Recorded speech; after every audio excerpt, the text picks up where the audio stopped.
Telugu YouTube ఛానల్లో మీ వ్యాపార ప్రకటనల కోసం 9154949554కి కాల్ చేయండి. యూటర్న్లు తీసుకోవడంలో చంద్రబాబు నాయుడు నుండి మంచి ట్రైనింగ్ తీసుకున్నారు బీజేపీ అగ్రనేతలు మోదీ, షా. 2014లో చంద్రబాబు నాయుడుతో పొత్తు పెట్టుకుని బాబు అవినీతిని ఎండగట్టిన బీజేపీ నేతలు ఇప్పుడు అదే చంద్రబాబుతో పొత్తు పెట్టుకుని ప్రస్తుత ప్రభుత్వంపై నిరాధార ఆరోపణలు చేస్తున్నారు.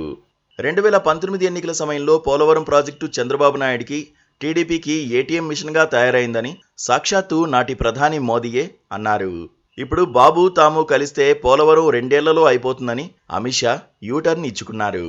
రాజకీయాల కోసం ఎంతకైనా దిగజారవచ్చని బీజేపీ నేతలు డిసైడ్ అయిపోయి ఉంటే ఎవరూ చేయగలిగిందేమీ లేదంటున్నారు రాజకీయ పండితులు.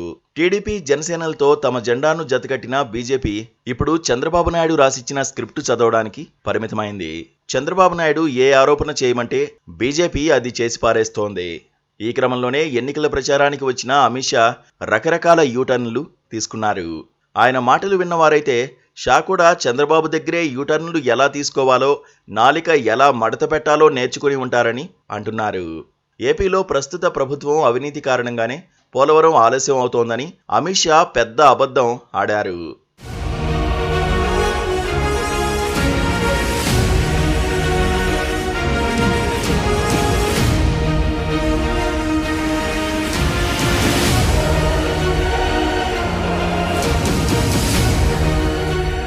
పోలవరం ప్రాజెక్టు ఎందుకు జాప్యం జరిగిందో అమిత్ షాకి తెలీదా?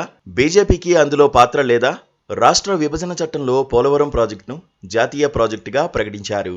అది కేంద్రంలోని బీజేపీ ప్రభుత్వం నిర్మించాల్సిన ప్రాజెక్ట్. చంద్రబాబుతో ఏ సీక్రెట్ డీల్ చేసుకున్నారో తెలీదు కానీ నాడు కేంద్రంలో అధికారంలో ఉన్న బీజేపీ పెద్దలు పోలవరం ప్రాజెక్టు పనులను చంద్రబాబు చేతిలో పెట్టారు. చంద్రబాబు ఆ పనులను తీసుకెళ్లి తనకు అనుకూల కాంట్రాక్టర్లకు కట్టబెట్టారు. 2013 నాటి ధరల ప్రకారం బిల్లులు చెల్లించాల్సి ఉండగా 2015-16 నాటి ధరల ప్రకారం చెల్లింపులు చేసేశారు చంద్రబాబు. ఆ తర్వాత ప్రాజెక్టును పట్టించుకోలేదు. 2018లో ఎన్డీఏ నుండి బయటకొచ్చారు. ఆ ఎన్నికల్లో బీజేపీని ఓడిస్తానని శపథం చేసిన బాబు కాంగ్రెస్తో జట్టు కట్టారు.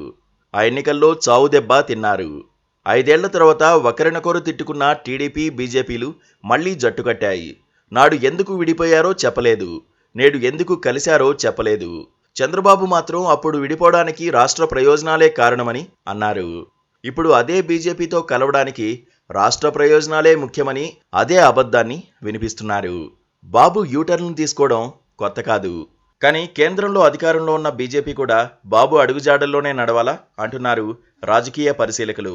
పోలవరం ప్రాజెక్టు గురించి ఇప్పుడు చిలుక పలుకులు పలుకుతోన్న అమిత్ షాకి నిజాలు తెలియవా అంటున్నారు పాలకపక్ష నేతలు.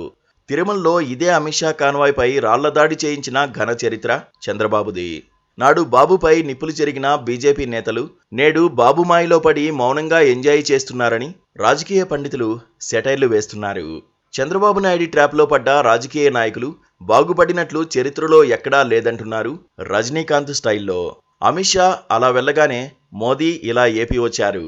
ఏపీలో ఎన్డీఏ ప్రభుత్వం వస్తే మళ్లీ పోలవరం కడతామని అన్నారు. ప్రస్తుత ప్రభుత్వం కారణంగానే పోలవరం ఆలస్యమైందన్నారు. అయితే పోలవరం ప్రాజెక్టు జాతీయ ప్రాజెక్ట్. దాన్ని బీజేపీ ప్రభుత్వం ఎందుకు 10 సంవత్సరాల పాటు నిర్మించలేదో మోదీ కదా సమాధానం చెప్పాల్సిందంటున్నారు రాజకీయ పరిశీలకులు. అవకాశవాద రాజకీయాల్లో టీడీపీకి బీజేపీ తీసిపోవడం లేదని వారు సెటైర్లు వేస్తున్నారు.